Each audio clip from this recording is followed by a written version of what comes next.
How to fix iPhone screen doesn't sleep or turn off. How's it going, everyone? Welcome back to this guiding studio, and today's guide video I'll show you how you can fix and make your iPhone screen turn off if it's always on. It's pretty quick and easy, so let's jump right into the video, guys.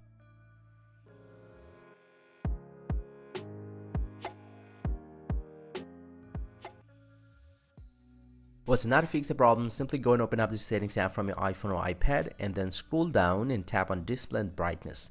And from here, you just need to scroll down and here you get the option auto lock. So if it's selected with the never, you just need to select one of the time from here. Let's say I'm going to select 2 minutes. And from now, my iPhone will lock after 2 minutes. And once you do that, most likely a problem is going to be solved. But there's one more setting that you need to check out. Get back from here. And under the display and brightness, here you will get the option always on display. You just need to make sure that you have turned up that option as well. And this is how we can fix the problem. Hope you find this pretty helpful, guys. If you do, please drop a like and subscribe to my channel. See you guys around, and thank you very much for watching.